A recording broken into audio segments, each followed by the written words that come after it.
ওকে, তো আজকে আমরা যেটা পড়বো সেটা হচ্ছে সেকেন্ড ল অফ থার্মোডাইনামিক্স। আচ্ছা, সেকেন্ড ল অফ থার্মোডাইনামিক্স কি বলে? সেকেন্ড ল অফ থার্মোডাইনামিক্সে কয়েক ধরনের স্টেটমেন্ট আছে, মানে কয়েকজন বিজ্ঞানী এই স্টেটমেন্ট গুলো দিয়েছেন। যেমন হচ্ছে ক্লসিয়াস, উনি কি বলছেন যে it is impossible to make it flow from a body at a lower temperature to a body at a higher temperature without doing any external work on the substance. বলা হচ্ছে এটা অসম্ভব কি করা, যে উচ্চ তাপ নিম্ন তাপমাত্রার বস্তু থেকে উচ্চ তাপমাত্রার বস্তুতে তাপের প্রবাহ হবে আমি যদি না বাইরে থেকে কোনো এক্সটার্নালি, মানে বাহ্যিকভাবে কোনো ধরনের প্রেসার প্রয়োগ করি, কোনো কাজ না করি। নর্মালি আমরা জানি যে উচ্চ তাপমাত্রার বস্তু থেকে নিম্ন তাপমাত্রার বস্তুতে তাপের প্রবাহ হয়, কিন্তু নিম্ন তাপমাত্রার বস্তু থেকে উচ্চ তাপমাত্রার বস্তুতে কখনোই তাপের প্রবাহ হয় না, যেটা আসলে পসিবল না।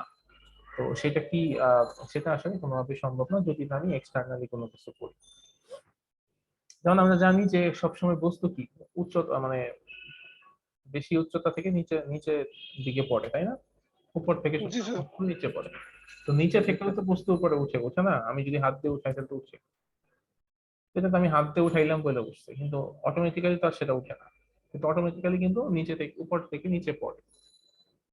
তো এখানে হচ্ছে ব্যাপারটা এইরকম যে উচ্চ তাপমাত্রার বস্তু থেকে নিম্ন তাপমাত্রার বস্তুতে তাপের প্রবাহ হয়, এটা একটা স্বাভাবিক ঘটনা। কিন্তু এটা কখনোই পসিবল না যে নিম্ন তাপমাত্রার বস্তু থেকেও উচ্চ তাপমাত্রার বস্তুতে তাপের প্রবাহ হবে without doing any external work on the substance. যে সাবস্টেন্সের মধ্যে এই ঘটনা ঘটতেছে সেখানে যদি এক্সটার্নালি আমরা কোনো ধরনের ইফেক্ট না করি তাহলে আসলে এটা কখনোই পসিবল না। এই কথাটাই বিজ্ঞানী ক্লসিয়াস বলছেন, খুবই সহজ কথাবার্তা আর কি। তারপরে বিজ্ঞানী কেলভিন উনি কি বলছেন, উনিও একটা খুবই সহজ কথাই বলছেন। উনি বলছেন যে continuous flow of energy can not be obtained from an object pulling it from its surroundings. আহ, আমরা জানি যে একটু বলতেছিলাম যে উচ্চ তাপমাত্রার বস্তু থেকে নিম্ন তাপমাত্রার বস্তুতে তাপের প্রবাহ হয়। তো এই তাপের প্রবাহটা কতক্ষণ পর্যন্ত হয়? যতক্ষণ পর্যন্ত না এই দুইটা অবজেক্টের তাপমাত্রা সমান হয়। দুইটা অবজেক্টে যখন তাপমাত্রা সমান হবে তখন কি হবে? তখন হচ্ছে আর কোনো ধরনের তাপের প্রবাহ কি হবে না, হবে না। ঠিক আছে, আর তখন আর দেখা যাবে কোনো ধরনের তাপের প্রবাহ হচ্ছে না। তো এটা কি পসিবল যে দুইটা বস্তুর তাপমাত্রা সমান হয়ে যাওয়ার পরেও একটা বস্তু কন্টিনিউয়াসলি তাপ হারাইতেছে আর তাপ আরেক বস্তুতে আসতেছে? এরকম এরকম কি কখনো পসিবল?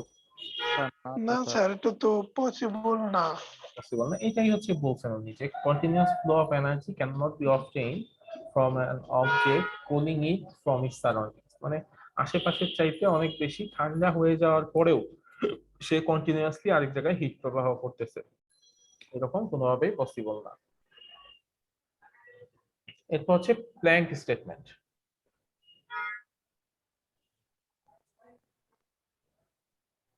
তো প্ল্যাঙ্কের স্টেটমেন্টে কি বলা হয়েছে? প্ল্যাঙ্কের স্টেটমেন্টে বলা হয়েছে যে it is impossible to construct an engine, এমন একটা ইঞ্জিন বানানো ইম্পসিবল। কেমন engine? Which can extract heat continuously from a heat source, যেটা কন্টিনিউয়াসলি একটা তাপ উৎস থেকে তাপ গ্রহণ করবে এবং কমপ্লিটলি ট্রান্সফর্ম ইনটু ওয়ার্ক, এবং সেটাকে সম্পূর্ণরূপে কাজে পরিণত করবে। But does not effect the surroundings, কিন্তু পরিবেশের উপর বা সারাউন্ডিংস এর উপর কোনো ধরনের এফেক্ট করবে না। এটা আসলে কোনোদিন সম্ভব না। আমি যতটুকু হিট সোর্স থেকে হিট নিলাম, সম্পূর্ণ হিটকে আমি কাজে পরিণত করলাম, কিন্তু সারাউন্ডিংস এ কোনো ধরনের এফেক্ট হবে না, এত কিছু পজিটিভ ঘটনা কখনোই হবে না। তার মানে সে একটা সারাউন্ডিংস একটা এফেক্ট করবে। তোমাদের বাসায় অনেকের বাসায় হয়তো আছে, প্রেসার কুকার আছে, প্রেসার কুকার আছে না? জি স্যার। প্রেসার কুকার তো সুন্দর মতো কাজ করে, তাই না? কিন্তু প্রেসার কুকার কি করে, একটু পর পর সাউন্ড করে, তাই না? জি সাউন্ডটা তো করতে হয়, সাউন্ড না করলে কি হবে? প্রেসার কুকার ব্লাস্ট হয়ে যেতে পারে। সো একটা জিনিস হিট সোর্স থেকে কন্টিনিউয়াসলি হিট নেবে এবং কাজে পরিণত করবে, কিন্তু কোনো ধরনের সারাউন্ডিংস এফেক্ট করবে না, এটা আসলে কোনোভাবে পসিবল না।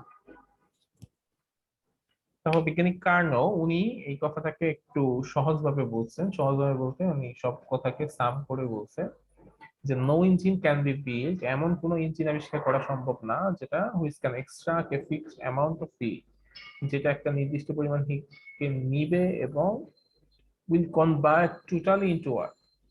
যতটুকু হিট সে নিচ্ছে সম্পূর্ণটাকেই সে কাজে পরিণত করতেছে, এটা আসলে কোনোভাবেই পসিবল না। ঠিক আছে, সো কার্নো স্টেটমেন্টটা হচ্ছে এরকম যে এমন কোনো ইঞ্জিন আবিষ্কার করা সম্ভব না যেটা যতটুকু পরিমাণ হিট নিল তার পুরাটুকুকে সে কাজে পরিণত করছে, মানে যতটুকু হিট সে নিচে কমপ্লিটলি কাজে পরিণত করছে, এইরকম কোনো ইঞ্জিন আবিষ্কার করা কোনোভাবেই বা ইঞ্জিন বানানো কোনোভাবেই পসিবল। ঠিক আছে, ক্লিয়ার জি স্যার, ব্যাপারটা? একটা কোশ্চেন ছিল স্যার। হ্যাঁ বলো। স্যার এই স্টেটমেন্ট গুলো যদি আছে মানে এরকম কি টোটালি মানে হুবহু দিতে হবে নাকি আমাদের ভাষার মতো একটু উল্টাপাল্টা হইলে মানে একটা ওয়ার্ড উল্টাপাল্টা হইলে মানে মিনিংটা ঠিক থাকলেই হলো আর কি, আচ্ছা, মিনিং এমনটা মিনিং ঠিক থাকলেই হবে, সমস্যা নাই। এগুলো ওকে এমন স্যার। কোনো অমীয় বাণী না যে বাণীগুলো একেবারে 100% অ্যাকুরেটলি দিতে হবে, মানে 100% কপি করে দিতে হবে এমন না, কিন্তু মিনিংটা অবশ্যই ঠিক থাকতে হবে। মিনিং যদি আবার চেঞ্জ হয়ে যায় তখন কিন্তু আবার মানে মার্কস পাবো না। তখন জিরো। স্টেটমেন্টে চেঞ্জ হয়ে যাবে। আচ্ছা স্যার, পরীক্ষার সময় যদি এগুলা চায় তখন যদি আমি এখান থেকে মুখস্থ করে যদি লিখি তাহলে কি আমি নাম্বার পাবো না? হ্যাঁ মানে পাবো। হুবহু মুখস্থ করে লিখলে? হ্যাঁ, যদি তোমার কাছে স্টেটমেন্ট থাকে, তুমি স্টেটমেন্ট এখান থেকে মুখস্থ করে লিখলা, মার্কস পাবা, পাবা না কেন? আচ্ছা স্যার, ঠিক আছে। আচ্ছা, তো বিজ্ঞানী কার্নো যদিও বলছে যে এমন কোনো ইঞ্জিন আবিষ্কার করা সম্ভব না যেটা সম্পূর্ণ তাপকে কাজে পরিণত করে, এই কথা বইলা উনি আবার একটা ইঞ্জিন আবিষ্কার করছে যেটা এই কাজ করতে পারে। মানে আবিষ্কার করছে না, একটা ইঞ্জিন প্রপোজ করছে। তো বিজ্ঞানী কার্নো একটা আইডিয়াল হিট ইঞ্জিন প্রপোজ করছে। হিট ইঞ্জিন কি? হিট ইঞ্জিন মানে হচ্ছে সেই ইঞ্জিন যে ইঞ্জিনটা তাপ শক্তিকে যান্ত্রিক শক্তিতে রূপান্তরিত করতে পারে, দ্যাট মিন্স হিট এনার্জিকে মেকানিক্যাল এনার্জিতে কনভার্ট করতে পারে। Heat engine is the type of engine which can transform heat energy into mechanical energy. So এই টাইপের একটা হিট ইঞ্জিন থিওরিটিক্যালি বিজ্ঞানী কার্নো উনি হচ্ছে প্রপোজ করছেন। ঠিক আছে, আচ্ছা, প্রপোজ করছেন। তো এই ইঞ্জিনকে আসলে বলা হয় কার্নোট ইঞ্জিন। ঠিক আছে, এই ইঞ্জিনের নাম হচ্ছে কার্নোট ইঞ্জিন। আচ্ছা, তো আহ, যেমন সব ধরনের ইঞ্জিন যেগুলো আমাদের প্র্যাকটিক্যালি ইউজ হয়, সব ধরনের ইঞ্জিনেই বিভিন্ন ধরনের ডিফেক্টস আছে বা লিমিটেশনস আছে, কিন্তু এই কার্নো ইঞ্জিন এটার মধ্যে কোনো ধরনের ডিফেক্টস বা লিমিটেশনস নাই। ঠিক আছে, সব ইঞ্জিনে ডিফেক্টস বা লিমিটেশন থাকলে কার্নো ইঞ্জিনে কোনো ধরনের ডিফেক্ট বা লিমিটেশন নাই। এটা স্যার অ্যাকচুয়ালি লিমিটেশন বলতে স্যার লিমিটেশন মানে হচ্ছে মানে তুমি যদি সীমা সীমা লিমিটেশনের না না বাংলা ওটা হচ্ছে ইঞ্জিনের ক্ষেত্রে স্যার, মানে ইঞ্জিনের ক্ষেত্রে কি টাইপের ওইটা বলতেছে, ওই যে ধরো বললেন না। তোমার বাসা ফ্রিজ, ঠিক আছে, সে ফ্রিজের ইঞ্জিনের কথা যদি চিন্তা করো, তো ফ্রিজের ইঞ্জিন কি কদিন পরে নষ্ট হয়ে যায় না? জি স্যার। তারপরে আস্তে আস্তে কার্যক্ষমতা হারায় না? তারপরে একই মডেলের দুইটা ইঞ্জিন তুমি কিনলা, দুইটা ফ্রিজ কিনলা, দুইটা ইঞ্জিন দুইটা ফ্রিজ কি একই রকম সার্ভিস দেয়? না স্যার। অনেক সময় একটু কম বেশি হয় না? তার মানে কি কোন একটাতে একটু প্রবলেম আছে, একটাতে প্রবলেম নাই, এরকম আর কি। তারপর ধরো আহ তো মানুষ যখন ফ্রিজ কিনতে চায়, কোন ফ্রিজ কিনতে চায়? স্যার যেটা মানে শার্প, কম। হিটাচি। আর কম্প্রেসার যেটা ভালো ওইটা কিনা। হ্যাঁ, কম্প্রেসার যেটা ভালো সেটা কিনতে, তাই না? তো জি মানে স্যার। ব্র্যান্ড হিসেবে যদি চিন্তা করো তাহলে মানুষ চিন্তা করে শার্প কিনতে চায়, হিটাচি কিনতে চায়, কেন কিনতে চায়? ওয়ালটন কিনতে চায় না কেন? বা হচ্ছে বাজারে যে অন্যান্য ব্র্যান্ড আছে, সিঙ্গার। দেশি বিদেশি ফ্যাক্ট স্যার। আর দেশি বিদেশি ফ্যাক্ট না, ফ্যাক্ট হচ্ছে মানে তোমার একটা দেখা যায় অনেক বেশি দিন চলে, একটা একটু কম দিন চলে, দেখবা ওয়ালটনের ফ্রিজ গুলোর দাম কম, শার্প হিটাচি সব ফ্রিজের দাম অনেক বেশি। কেন? স্বাভাবিকভাবেই, তার মানে কম্প্রেসার বা ই তো আছে, মানে কম্প্রেশনের মধ্যে একটা ডিফারেন্স আছে না, ভালো খারাপের একটা ব্যাপার আছে না, হ্যাঁ হ্যাঁ ওই জিনিসটাই বলছি। এখন ধরো এই শার্প বা হিট আছে, ঠিক আছে, বা এই টাইপের, এগুলোর মধ্যেও তো আবার ভালো খারাপ আছে না, এদের চাইতেও তো ভালো আছে, জি স্যার। তাই না? আচ্ছা, তো এখন আমি যদি এখন শার্প বা হিটাসি বা ওয়ালটন এগুলাকে আমি এখন কম্পেয়ার করবো কার সাথে, যে হ্যাঁ এই ইঞ্জিন এতটুকু ভালো, আমি ধরলাম বাংলাদেশের পার্সপেক্টিভে শার্পকে বললাম যে ভালো, সবচাইতে ভালো, বা হিটাসিকে বললাম সবচাইতে ভালো। তো দেখা যাবে যে ইন্ডিয়াতে গেলে এর চেয়ে ভালো হয়তো ফ্রিজ আছে, বা ইউএসএ তে গেলে দেখা যাবে আরো অনেক ভালো ভালো ফ্রিজ আছে। তো তুমি কোনটাকে সবচেয়ে ভালো বলবা? এই জন্য বিজ্ঞানী কার্নো উনি নিজে একটা ইঞ্জিনের প্রস্তাব দিছেন, ঠিক আছে, হিট ইঞ্জিনের প্রস্তাব দিছেন। সেই ইঞ্জিনের নাম হচ্ছে কার্নোট ইঞ্জিন। এই ইঞ্জিনের মধ্যে কোনো ধরনের লিমিটেশন নাই, কোনো ধরনের ডিফেক্টস নাই, একটা ইমাজিনারি ইঞ্জিন। এই ইঞ্জিনের মজার ব্যাপার হচ্ছে তুমি এখানে যতটুকু হিট দিবা সম্পূর্ণ হিটকে সে কাজে পরিণত করবে। যেহেতু এটা পসিবল না, যদিও এটা impossible to construct, but it is very easy to explain theoretically. এবং একটা থিওরিটিক্যাল ইঞ্জিন যদি আমার কাছে থাকে, তাহলে আমি একটা প্র্যাকটিক্যাল ইঞ্জিন ওই থিওরিটিক্যাল ইঞ্জিনের সাপেক্ষে কতটুকু ভালো সেটা কি করতে পারবো না, অনুমান করতে পারবো না। যে আমি তখন অনুমান করবো এরকম যে আচ্ছা ইউএসএ তে যে ইঞ্জিন ফ্রিজটা আছে, সেই ফ্রিজের ইঞ্জিন হচ্ছে একেবারে আইডিয়াল ইঞ্জিনের তুলনায় 90% ভালো। আচ্ছা, বাংলাদেশে যেটা আছে সেটা হয়তো 80% ভালো। আর বাংলাদেশের একেবারে বাংলাদেশি ব্র্যান্ড যেগুলা, তো ওয়ালটন সেগুলো হয়তো 60%, 70% বা 60% ভালো। মানে এরকম একটা কম্পেয়ার করতে পারতেছি। সেই জন্যই এই কার্নো ইঞ্জিনের কনসেপ্ট বোঝাটা আমাদের জন্য important। স্যার আজকের ক্লাসের পর মনে হয় না কেউ আর ওয়ালটনের ফ্রিজ কিনবে। না না, ব্যাপারটা ওয়ালটন ওরকম গুলো না, ডেড। ওয়ালটনের ফ্রিজ এত খারাপ তা না, আমি তো সেটা বলি নাই। আমার নামে আবার কেস হয়ে যাবে, ঠিক আছে। স্যার এটা তো ওয়ালটন আসলে ডিমোডেড স্যার। কর্মদক্ষতার উপর ডিপেন্ড করে যে ইঞ্জিনটা আসলে কেমন, যার কর্মদক্ষতা যত ভালো সেই ইঞ্জিনটা তত বেশি ভালো। এখানে দুই ধরনের ব্যাপারই আছে, সেটা হচ্ছে ধরো একটা হচ্ছে কস্ট এফিসিয়েন্ট একটা জিনিস, মানে যে কোনো কোম্পানি তারা যখন যে কোনো প্রোডাক্ট তৈরি করে, প্রোডাক্ট গুলো দুই ধরনের হয়। একটা হচ্ছে ধরো তোমার ডিউরেবিলিটি কত বেশি হবে সেটা, আবার আরেকটা আছে ধরো তোমার কস্ট ইফেক্টিভ। সবার মানে ফ্রিজ এমন একটা জিনিস যেটা তোমার একেবারে লোয়ার লেভেলের মানুষ থেকে এখন হায়ার লেভেলের মানুষ সবাই ইউজ করে। তো সব ইঞ্জিনে মানে সব ফ্রিজ যেগুলো খুব ভালো ফ্রিজ সেগুলো সব দাম তো অনেক বেশি, ঠিক আছে। তো ধরো 1 লাখ, 2 লাখ, 2.5 লাখ, 3 লাখও হইতে পারে। এটা তো আর সবার পক্ষে বিয়ার করা পসিবল না। তো সেই হিসেবে আমাদের দেশি ব্র্যান্ড গুলা কম দামে ফ্রিজ দিচ্ছে, যার কারণে এখন ধরো আমাদের গ্রামের হয়তো সে রিক্সা চালায়, তার বাসায় একটা ফ্রিজ সে মানে কি করতে পারতেছে, অ্যাফোর্ড করতে পারতেছে, এবং সেটা দরকারি জিনিস। কারণ ফ্রিজ যদি থাকে তোমার হবে না বাসায়, খাবার নষ্ট হবে না, অপচয় কম হবে। তুমি যে হয়তো সবজিটা নিয়ে আসতেছো, সবজিটা তুমি একদিনের জায়গায় 2 দিন রাখতে পারতেছো।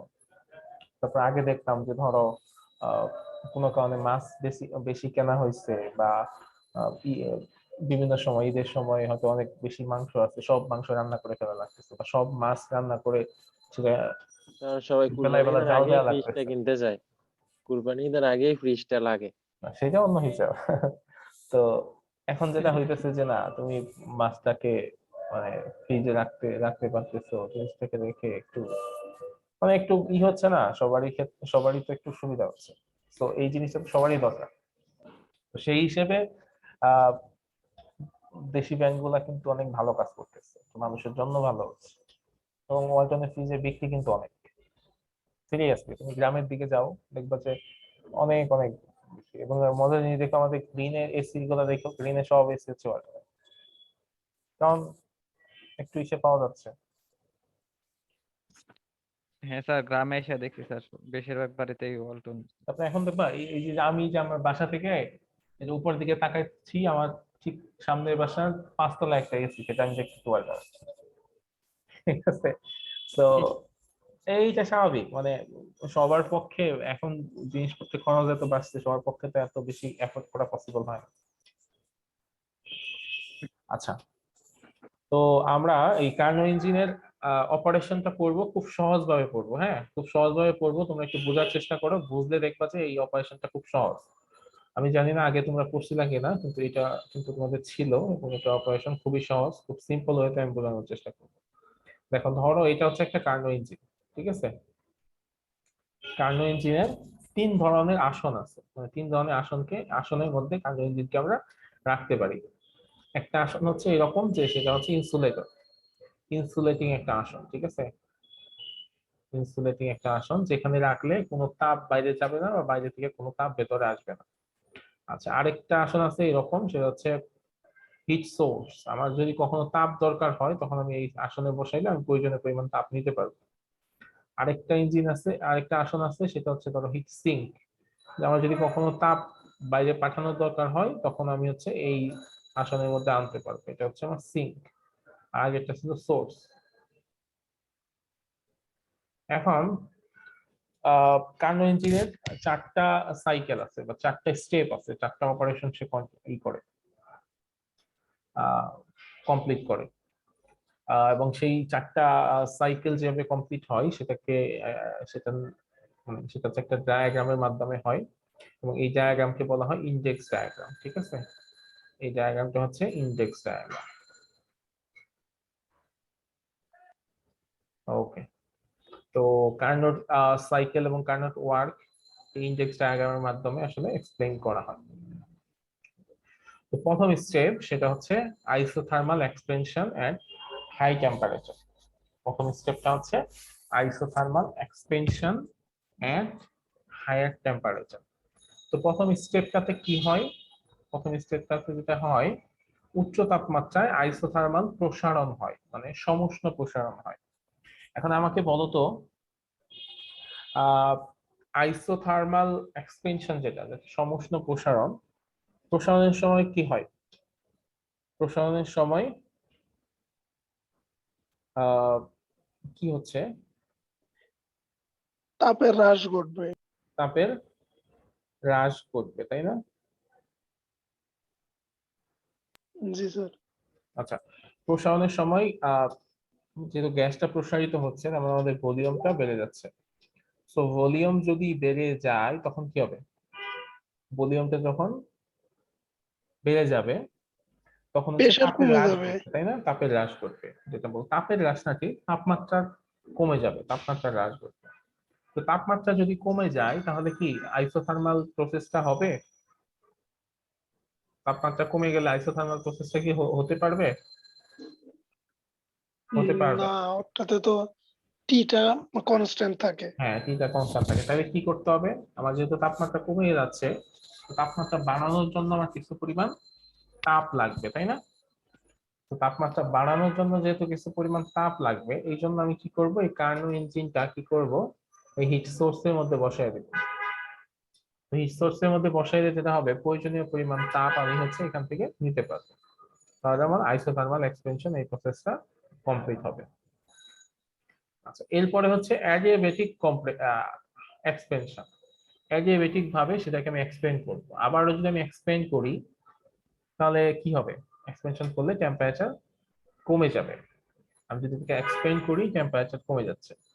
তো টেম্পারেচার যেহেতু কমে যাচ্ছে, তাহলে তো সমস্যা, টেম্পারেচার তো কমা যাবে না। টেম্পারেচার যেহেতু কমা যাবে না তাহলে আমি কি করতে পারি?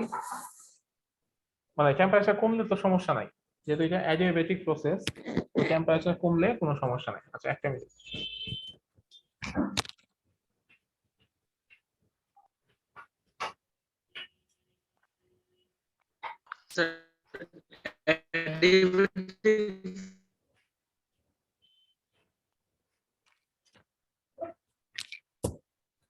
যেহেতু অ্যাডিয়াবেটিক প্রসেস, তো এখানে টেম্পারেচার কমে যাচ্ছে, কিন্তু অ্যাডিয়াবেটিক প্রসেসের ক্ষেত্রে টেম্পারেচার কমলে কি কোনো বড় ধরনের সমস্যা আছে? টেম্পারেচার কমলে অতটা বেশি প্রবলেম নেই, কিন্তু মানে হিটটা ওইখানে হচ্ছে ম্যাটার করে। হিটটা ম্যাটার করে, ঠিক আছে? টেম্পারেচার কমলে কোনো সমস্যা নেই, তার মানে টেম্পারেচার কমুক বাড়ুক আমার তো কোনো সমস্যা নেই। তাহলে আমি কি করবো, ইনসুলেটরের মধ্যে রেখে দিব, ইনসুলেটরের মধ্যে রেখে দিব, তাহলে আর কোনো সমস্যা নেই। হ্যালো, হ্যাঁ বলো, কেউ কি কিছু বলতেছিলা?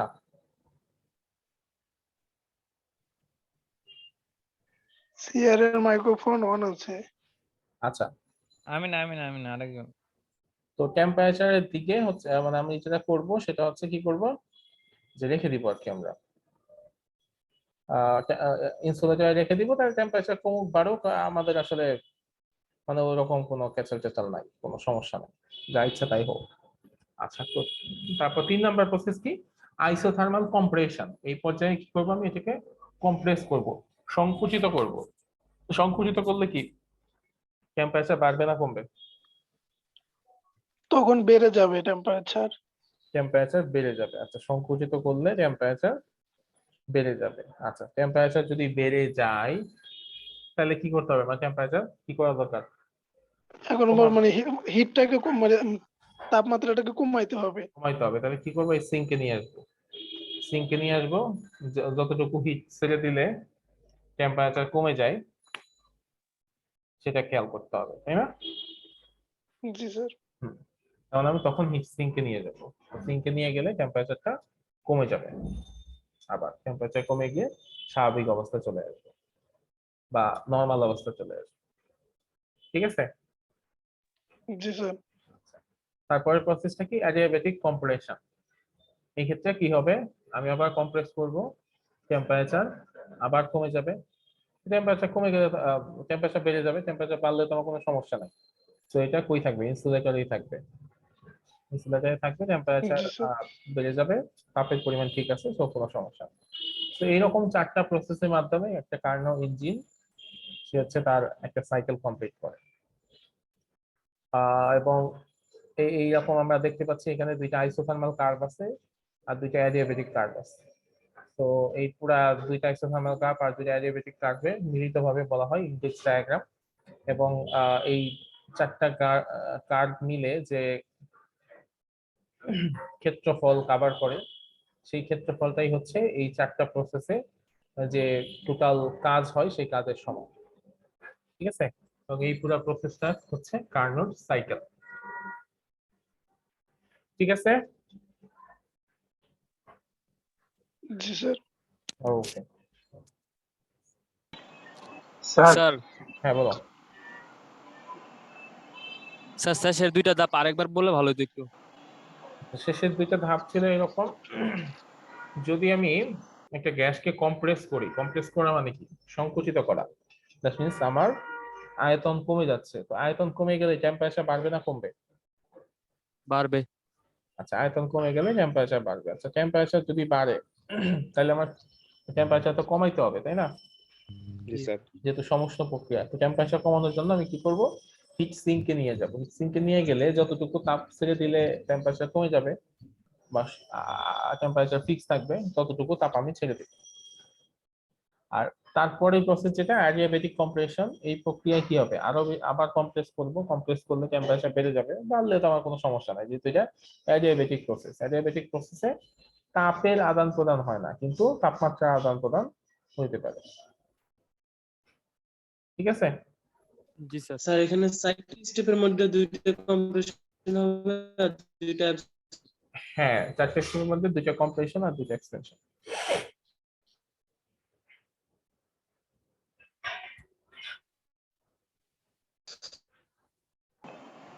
স্যার আমাদের কোর্স শুরু হওয়ার আগে যেটা বই দিছিলেন ওই বইয়ের মধ্যে কি এই চ্যাপ্টারটা আছে? আমি বই কি দিছিলাম? হ্যাঁ, একটা পিডিএফ একটা পিডিএফ বলতে আমি তো হিট যে হিট অ্যান্ড থার্মোডাইনামিক্স এর একটা পিডিএফ দিছি। তুমি কি এটার কথা বলতেছো? একদম আমাদের ক্লাস শুরু হওয়ার আগে একদম শুরুর দিকে স্যার একটা বই দিছিলেন। হ্যাঁ, হ্যাঁ sir. Physics for engineering Giasuddin sir. আমি কি ওই বইয়ের নাম বলছিলাম না সফট কপি দিছিলাম? কোনো সব দিছিলেন বই স্যার। দেয়নি। বই দিছিলেন একটা? দেখো, কিন্তু ওই যে ফিজিক্স ফর ইঞ্জিনিয়ারিং বই যেটা আছে সেই বইয়ে এই চ্যাপ্টার আছে। আচ্ছা আচ্ছা স্যার, তাহলে কোশ্চেন করলে কি স্যার এখান থেকেই কোশ্চেন করবেন? ফিজিক্যালি পরীক্ষার কোশ্চেন সব কিছু তোমাদের যা পড়াচ্ছি তাই আসবে। অনলাইনে যেহেতু তোমরা একটা পরীক্ষা দিচ্ছ, অনলাইন পরীক্ষা দেখা তোমরা যেটা বুঝছো যে আমরা যা পড়াই সেরকম দেই না, একটু এদিক সেদিক করে দিই। কিন্তু যখন ফিজিক্যালি পরীক্ষা হবে, ফিজিক্যাল পরীক্ষাটা তোমার ক্লোজ বুক এক্সাম। তো ক্লোজ বুক এক্সামে তোমাদেরকে আমরা যা পড়াবো তাই দিব। আচ্ছা আচ্ছা স্যার। বলো।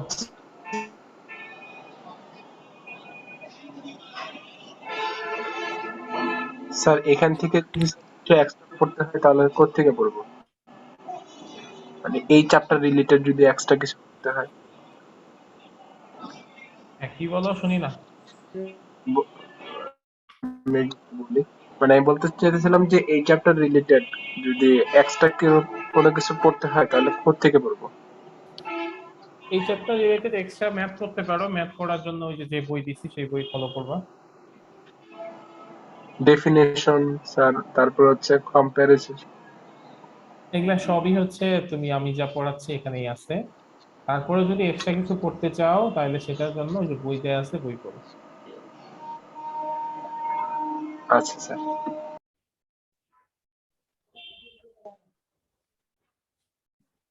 স্যার ফিজিক্স ফর ইঞ্জিনিয়ারিং এই বই কি সব আছে স্যার? হ্যাঁ, ফিজিক্স ফর ইঞ্জিনিয়ারিং এই বইতে সবই আছে। জি স্যার ধন্যবাদ।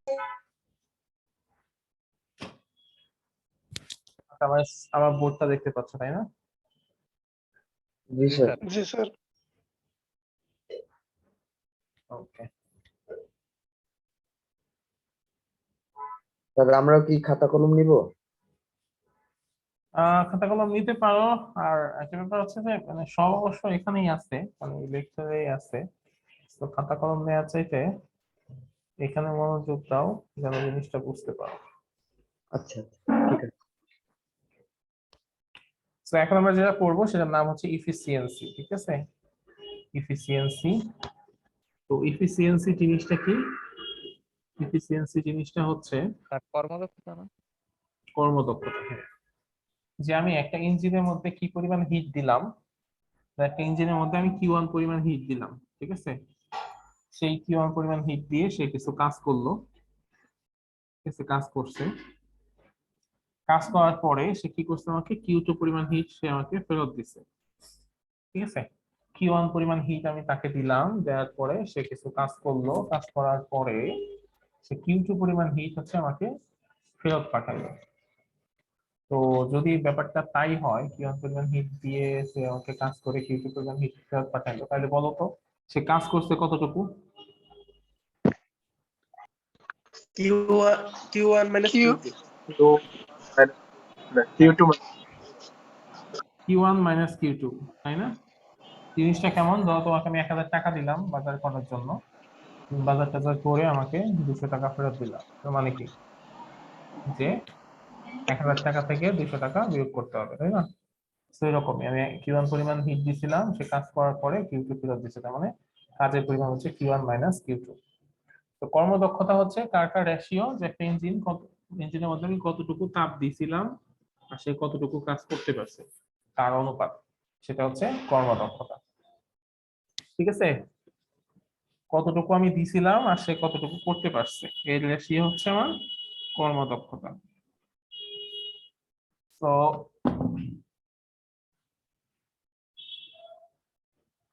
এখান থেকে আমরা লিখতে পারি Q1 minus Q2। Q1. এখন কর্মদক্ষতাকে প্রকাশ করা হয় ইটা দ্বারা, ইটা চিহ্ন দ্বারা প্রকাশ করা হয়।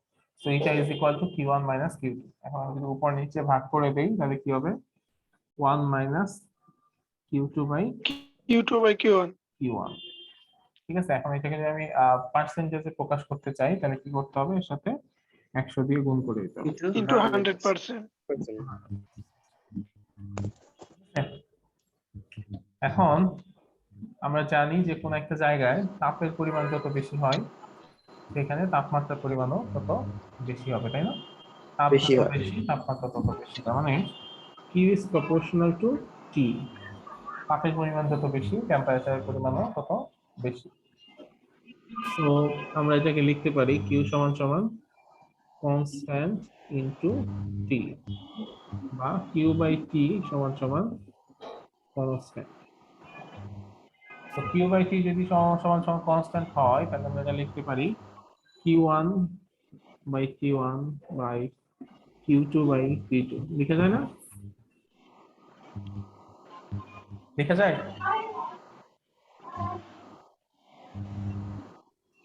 জি স্যার, দেখা যায়। জি স্যার। আচ্ছা, কারো থেকে প্রচুর নয়েজ হচ্ছে। আচ্ছা, T2 by T1 সমান সমান হচ্ছে Q2 by Q1। এটাও চাইলে আমরা লিখতে পারি। তো আমরা জানি যে Q2 by Q1 সমান সমান T2 by T1। তাহলে আমরা চাইলে এখানে এটাকে অন্যভাবে লিখতে পারি, 1 মাইনাস Q2 by Q1 এর জায়গায় T2 by T1 T2 by T1 into 100%। তাহলে এখান থেকে আমরা যে কোনো ইঞ্জিনের এফিসিয়েন্সি কিভাবে বের করা হয় সেই জিনিসটা শিখলাম, যে ইটা সমান সমান 1 minus T2 by T1 into 100%, বা ইটা সমান সমান 1 minus Q2 by Q1 into 100%।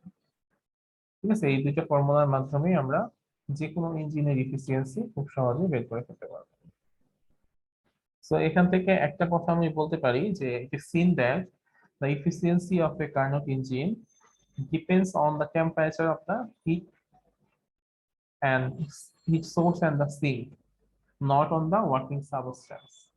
মানে হিট সোর্স বা হিট সিঙ্কের টেম্পারেচারের উপরে আসলে কোন একটা ইঞ্জিনের এফিসিয়েন্সি নির্ভর করে, ঠিক আছে, বা তাপের উপর নির্ভর করে। টেম্পারেচার অফ দা, মানে আমাদের টেম্পারেচারের উপর নির্ভর করতেছে বা তাপের উপর নির্ভর করতেছে, কিন্তু কোন ধরনের গ্যাসের উপর বা কোন ধরনের সাবস্টেন্সের উপর আমরা আমাদের হিট ইঞ্জিন কাজ করতেছে বা ইঞ্জিনটা কাজ করতেছে সেটা আসলে কোনো ফ্যাক্ট না। ফ্যাক্ট হচ্ছে ইনিশিয়াল আমি কত তাপ দিছিলাম, সে আমাকে কত তাপ ফেরত দিচ্ছে, ঠিক আছে, বা সে কতটুকু কাজ করতে পারছে। ব্যাপারটা হচ্ছে এইরকম। জি এখন স্যার। এখন হচ্ছে আমরা একটু ম্যাথ করি, ঠিক আছে, ম্যাথ করার চেষ্টা করি। আমি তোমাদের কিছু ম্যাথ দেখাই।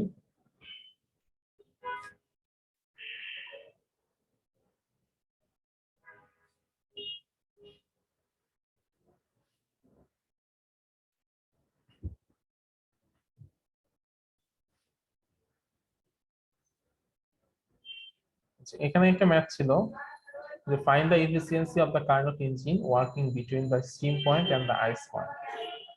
একটা এফিসিয়েন্সি বের করো একটা কার্নোট ইঞ্জিনের, যেটা স্টিম পয়েন্ট এবং আইস পয়েন্টের মধ্যবর্তী টেম্পারেচারে কাজ করে। তো স্টিম পয়েন্ট মানে হচ্ছে কি, যে পয়েন্টে পানি বাষ্পীভূত হয়, বড় 100 ওই স্টিম মানে বাষ্প। 100 ডিগ্রি সেলসিয়াস। আর আইস পয়েন্ট মানে হচ্ছে কই, 0 ডিগ্রি। 3 degree Celsius. বরফ বিন্দু।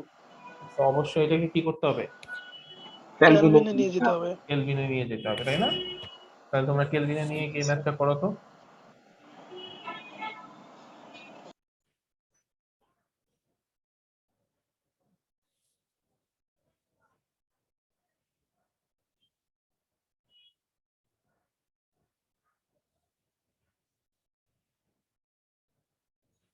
স্যার 26.8। 26.81। 26.81। আচ্ছা, Q1 হচ্ছে তোমরা কেলভিনে নিয়ে গেছো 373 কেলভিন, আর T2 হচ্ছে 273 কেলভিন, তাই না? জি স্যার। তো এখান থেকে ম্যাথটা করা খুবই সহজ, তাই না? 1 minus T2 by T1 into 100%। এইরকম অনেক ম্যাথ তোমাদের, যে এই ম্যাথের প্রবলেম শিটটা দিয়ে দিছি, এখানে অনেকগুলো আছে। তো সেখান থেকে তোমরা এই ম্যাথগুলো একটু করার চেষ্টা করবে। 1 নাম্বারটা করো তো।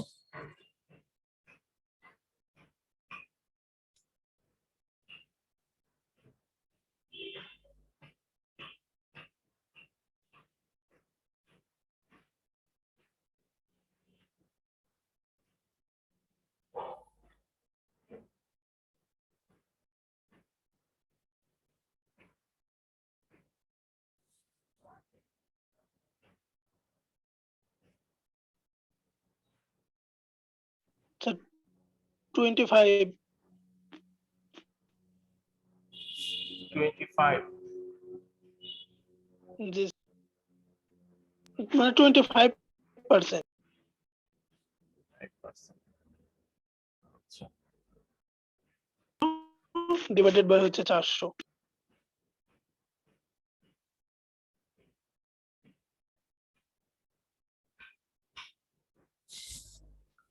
স্যার 1 নং উত্তর আমার 83.61%। কত আসছে? আচ্ছা, একটা মিনিট। 83.61%।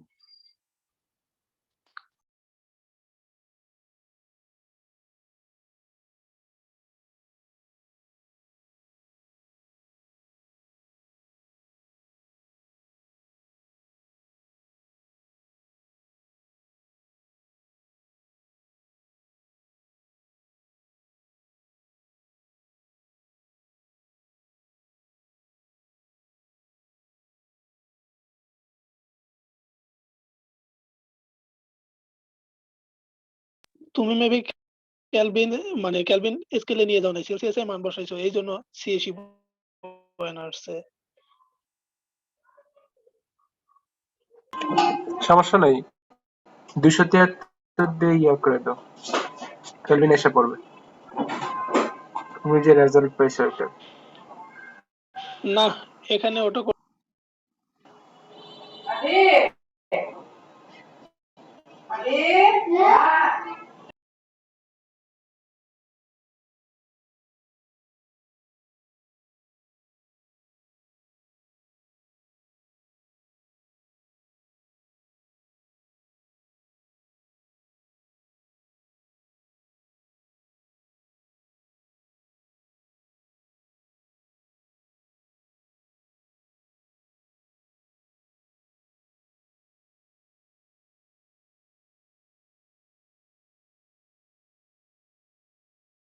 0.25% না স্যার, এক নম্বর আনসার। দুলাল, হ্যাঁ 0.25 আসছে না, ওটার সাথে 100 গুণ করে দাও, তাইলে 25% চলে আসবে, ওটাই অ্যান্সার।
হ্যাঁ, হ্যালো, হ্যাঁ, বলো তো কি অবস্থা?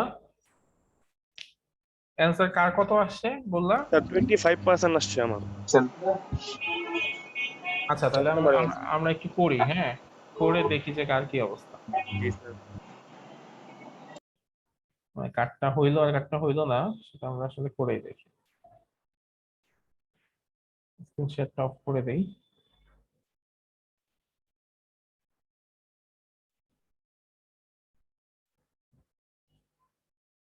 তোমরা কি দেখতে পাও?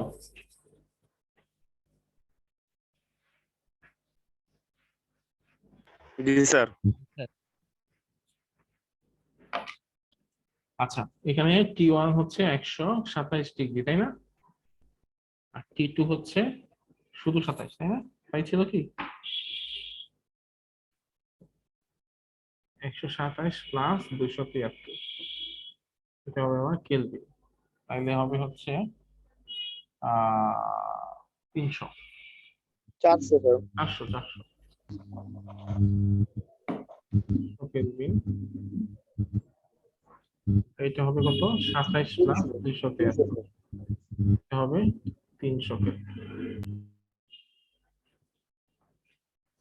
এখন পিটা সমান সমান তাহলে কি হবে? পিটা সমান সমান হবে 1 minus T2 T2 by by T1 T1 into 100%. 100%। আচ্ছা, তো 1 মাইনাস T2 কত? T2 হচ্ছে আমার 300, এটা হবে Kelvin 400, 400. 100%। এখন ক্যালকুলেশন, মানে ক্যালকুলেটর দিয়ে ক্যালকুলেশন করো তো কত হয়? 0.25 into 100% equal 25% হয়েছে। 25% আছে, ঠিক আছে। তো এইভাবে করে বাকি যে ম্যাথ গুলো আছে সেই ম্যাথ গুলো একটু করার চেষ্টা করবো। দুই একটা ম্যাথ একটু টাফ আছে, যদি না পারো সমস্যা নাই, আমি আমাকে নেক্সট ক্লাসে বললে আমি নেক্সট ক্লাসে করে দেবো, ঠিক আছে। এখানে দুই একটা ম্যাথ আছে, যেমন এই ম্যাথটা একটু টেকনিক্যালি আছে, একটু করা দেখবা পারো কিনা, ঠিক আছে।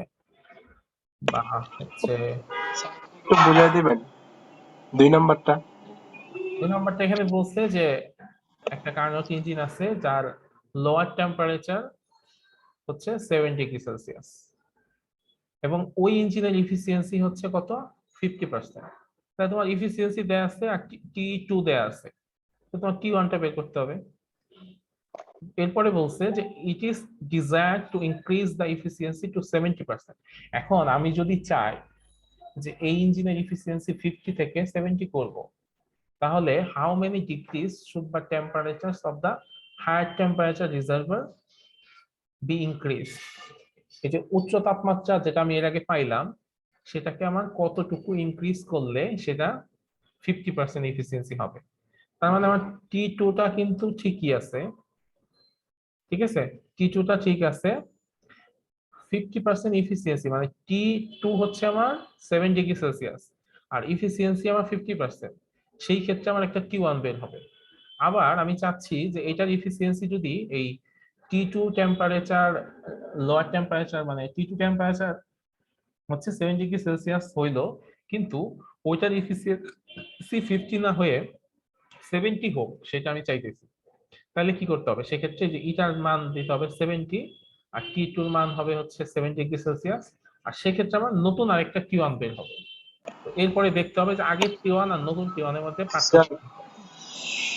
তাহলে এখানে হচ্ছে যে 7 ডিগ্রি সেলসিয়াস যখন ছিল ওই সময় একটা হায়ার টেম্পারেচার পাবো, আর আর তারপর হচ্ছে 70% যখন এফিসিয়েন্সি ছিল তখন একটা হায়ার টেম্পারেচার পাবো, তারপর এটা থেকে মাইনাস করে অ্যান্সার একটা পাবো, তাই তো? হ্যাঁ হ্যাঁ, মাইনাস করলে বুঝতে পারবা যে আগের টেম্পারেচার থেকে পরের টেম্পারেচারটা কত বেশি, হ্যাঁ, সেটার মানই বের করতে হবে। বুঝতে পারছি। এটার অ্যান্সার কত? 273 কেলভিন, এই টাইপের অ্যান্সার হবে। দেখো। স্যার এর ক্যালকুলাসটা কিভাবে হবে? হ্যাঁ হ্যাঁ, এটা যে T1 টা কিভাবে বাইর করব ক্যালকুলাস?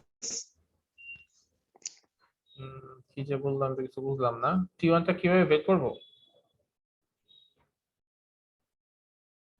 জি স্যার। T1 এসে তুমি ফর্মুলা বের করবা, ইটা সমান সমান 1 মাইনাস T2 বাই T1। তোমার T2 দেয়া আছে, ইটা দেয়া আছে, তো T1 বের করতে পারবে না?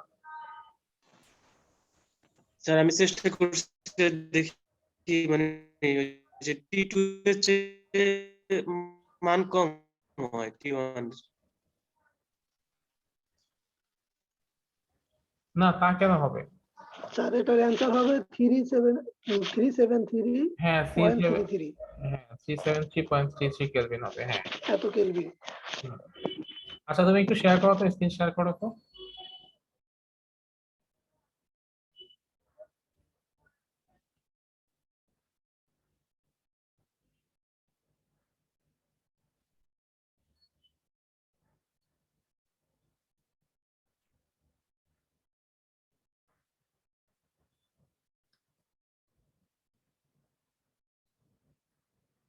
স্যার একদম শর্ট নিয়মে করছি তো, মানে টাইম বাঁচানোর জন্য শুধু মানগুলো বসায় দিচ্ছি আর কি। ঠিক আছে, হ্যাঁ। এই দেখো ও যেটা করছে, ইটার মান হচ্ছে 50%, 50% মানে কি 0.5, মানে দুই পাশ থেকে পার্সেন্ট বাদ দিয়ে দিচ্ছে। 0.5 ইন্টু 1 মাইনাস এখানে টি টু দিচ্ছে হচ্ছে 7 ডিগ্রি, 7 ডিগ্রি সেলসিয়াস মানে কত, 7 প্লাস 273 মানে 280 কেলভিন। তো সেখান থেকে ওর টি1 এর মান আসছে 560 কেলভিন। এরপরে সে কি করছে যে টি2 এর মান 280 কেলভিন রেখে সে যেটা করছে সে হচ্ছে এফিসিয়েন্সি বাড়ায় 70% করছে। তাহলে এইখানে টি1 প্রাইম মানে নতুন একটা টি1 প্রাইম আসবে, সেটার মান আসে 933.33। তাহলে বলা হয়েছে যে আমার কতটুকু ইনক্রিজ করতে হবে টি1 এর মান, তাহলে ইনক্রিজ করতে হবে কত, 933.33 মাইনাস 560 মানে 373.33 কেলভিন। ঠিক আছে?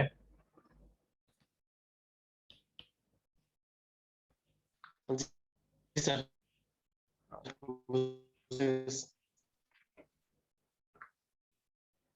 আচ্ছা দুলাল, থ্যাংক ইউ। Okay sir.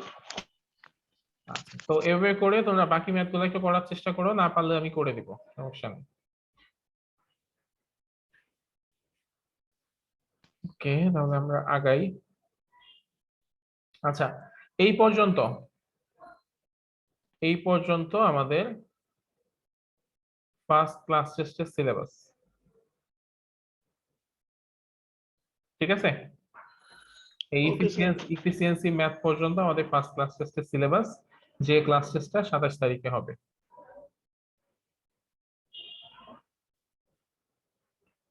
ওকে, আচ্ছা, তো এখন আমরা পড়বো এনট্রপি। এনট্রপি কি? এনট্রপি হচ্ছে একটা গ্রিক ওয়ার্ড যেটার মানে হচ্ছে চেঞ্জ, মানে পরিবর্তন। সো ধরো তোমরা বন্ধু বান্ধব সবাই মিলে সমুদ্রে ঘুরতে গেছে, ঠিক আছে?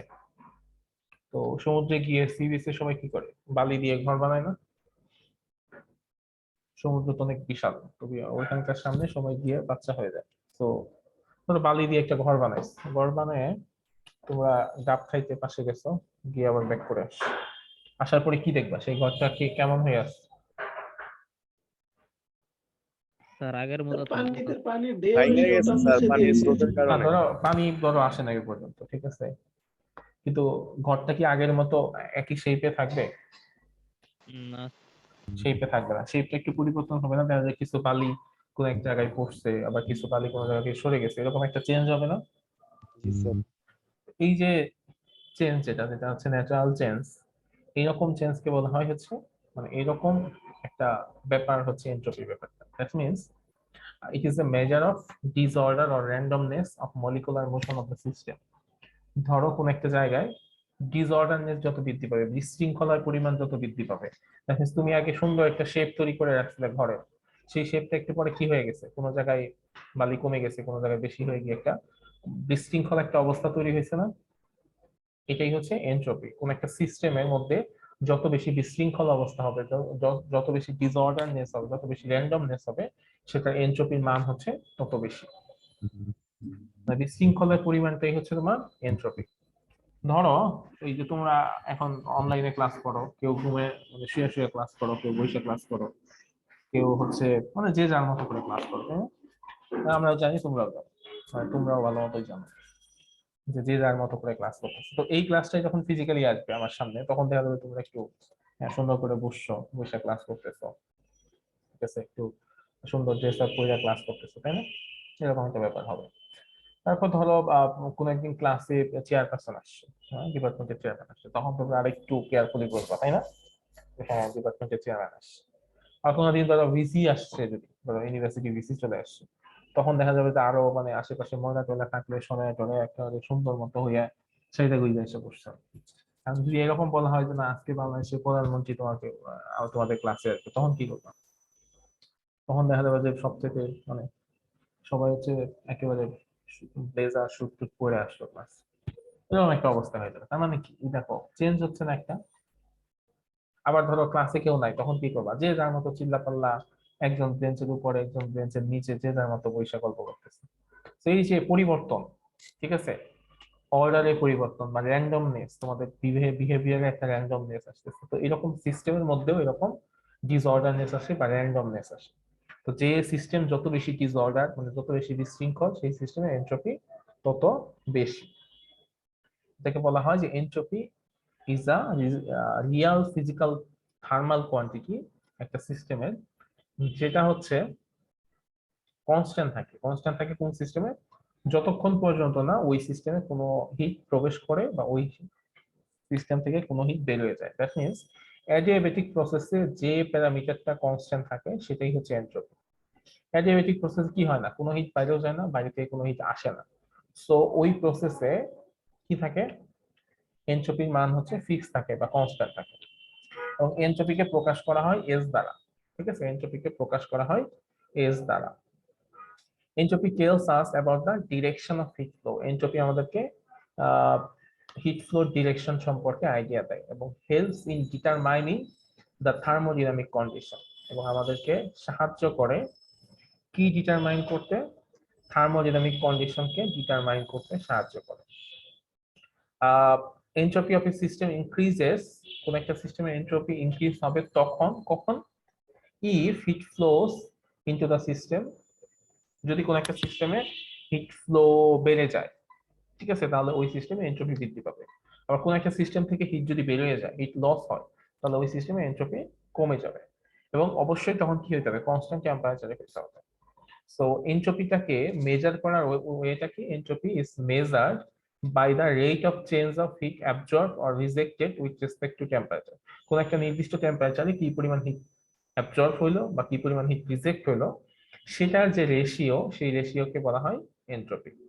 এনট্রপি মানে হচ্ছে যে rate of change of heat absorb or rejected with respect to temperature. কোন একটা টেম্পারেচারে কি পরিমাণ হিট অ্যাবজর্ব হলো বা কি পরিমাণ হিট রিজেক্ট হইলো, সেটার যে মান, সেটাই হচ্ছে এনট্রপি। তো এনট্রপিকে ডিএস দ্বারা প্রকাশ করা হয়, change in entropy, actually change in এনট্রপিকে ডিএস দ্বারা প্রকাশ করা হয়। DS is equal to DQ by T, যেখানে ডিকিউ হচ্ছে আমার অ্যামাউন্ট অফ হিট ট্রান্সফার, মানে যে পরিমাণ হিট রিজেক্ট হয়েছে বা যে পরিমাণ হিট অ্যাবজর্ব হয়েছে, আর টি হচ্ছে আমার absolute temperature of the system. আচ্ছা, এনট্রপি কিছু সিগনিফিকেন্স আছে, কিছু মানে কি বলে এনট্রপি কেন ইম্পর্টেন্ট সেটা যদি বলি তোমাদেরকে, যে এনট্রপি হচ্ছে একটা ফিজিক্যাল কোয়ান্টিটি যেটা equal to the ratio of heat absorb or heat rejected to the temperature. এবং এনট্রপি আমাদের কি সম্পর্কে ধারণা দেয়, it indicates the heat flow সম্পর্কে আমাদের এনট্রপি একটা ধারণা দেয়। এবং as well as it helps in determining a thermodynamic state of an object.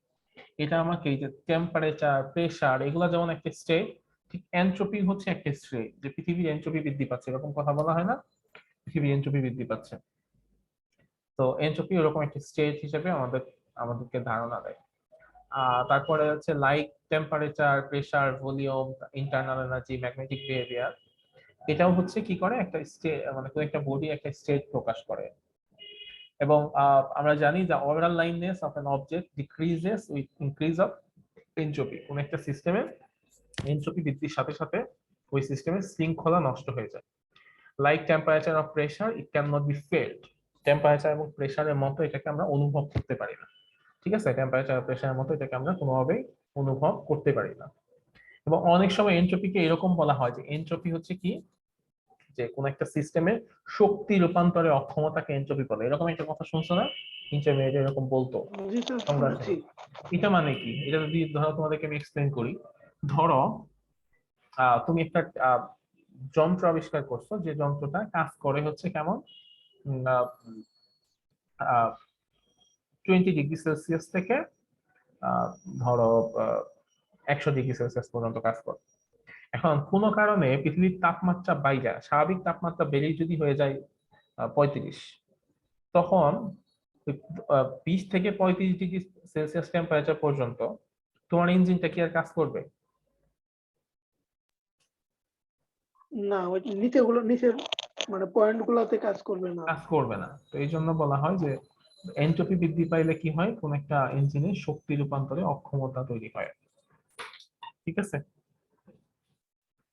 তো এনট্রপি খুবই গুরুত্বপূর্ণ কনসেপ্ট, এইটা নিয়ে কিন্তু পরীক্ষায় কোশ্চেন আসতে পারে, যে এনট্রপি সংজ্ঞা আসতে পারে, এনট্রপি সিগনিফিকেন্স আসতে পারে। ঠিক আছে? জি স্যার। স্যার রিয়েল লাইফে আমাদের যে ক্লাসের যে উদাহরণটা দিলেন এর মধ্যে আসলে আমাদের এনটিপি সবথেকে বেশি হবে যে আমরা যখন অনলাইনে মানে ক্লাস করি। হ্যাঁ, অনলাইনে ক্লাস করলে এনট্রপি সবচেয়ে বেশি হবে। হ্যাঁ, জি স্যার। আচ্ছা। তো এই থার্ড ল অফ থার্মোডাইনামিক্স, এইখানে আসলে এনট্রপি নিয়ে একটা কথা আছে। কি কথা? যে the entropy of a system approaches a constant value. কোন একটা সিস্টেমের এনট্রপি একটা কনস্ট্যান্ট ভ্যালুতে পৌঁছায় কখন? when the temperature approaches 0, মানে কোন একটা সিস্টেমের টেম্পারেচার যদি 0 হয়ে যায় তাহলে ওই সিস্টেমের এনট্রপি হচ্ছে একটা কনস্ট্যান্ট ভ্যালুতে পৌঁছায়। কেমন? যে যদি অ্যাবসলিউট জিরো টেম্পারেচারে আমরা পৌঁছাইতে পারি, সেই অ্যাবসলিউট জিরো টেম্পারেচারে কি হবে? কোন একটা সিস্টেমের এনট্রপি হয়ে যায় 0।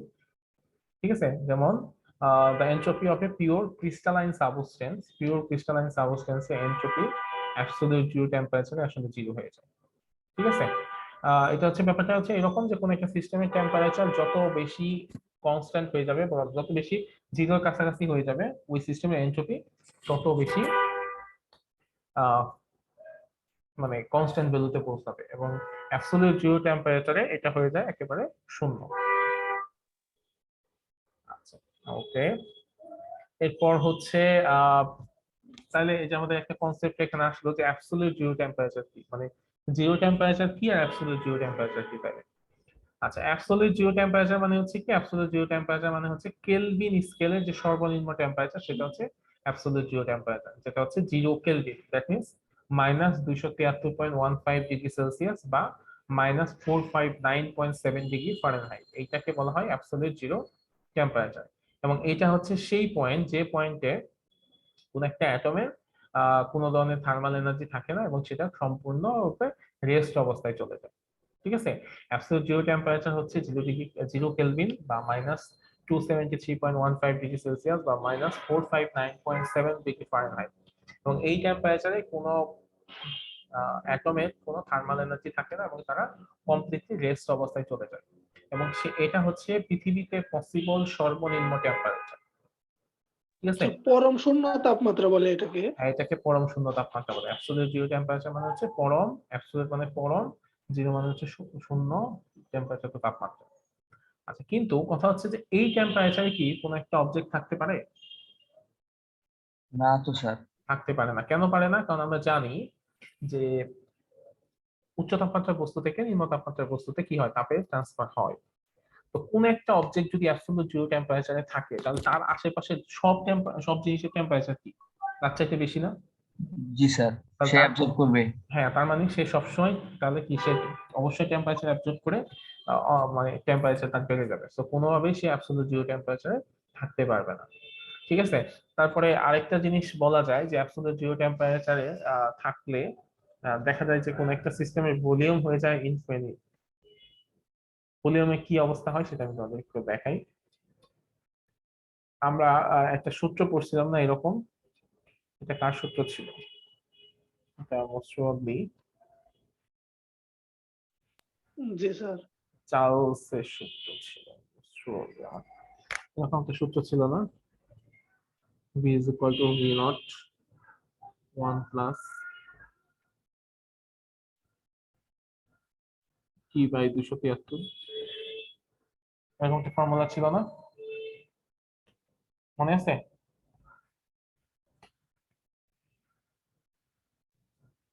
ভুলে গেছো যে বয়েলের সূত্র? না স্যার, এটা ছিল।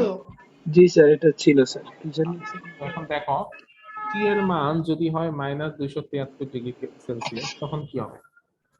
তাহলে v is equal to v naught 1 minus 273 divided by 273, এটার মান কত হবে? 1 minus 1, তাহলে কি শূন্য হয়ে যায় না? জি স্যার। তাহলে অ্যাবসলিউট জিরো টেম্পারেচারে যদি পৌঁছায় তাহলে কোন একটা জিনিসের ভলিউম কত হচ্ছে?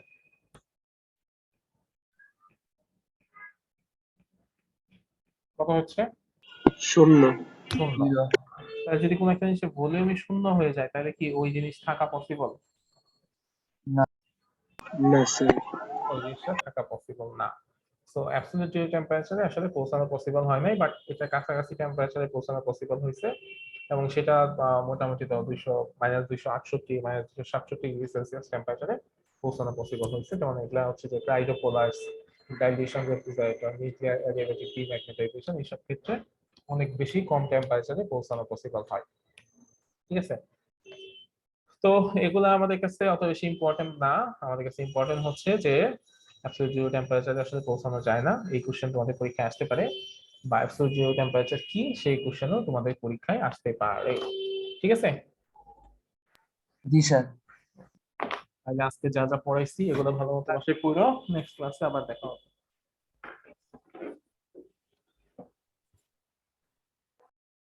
স্যার প্রেজেন্ট নেবেন না?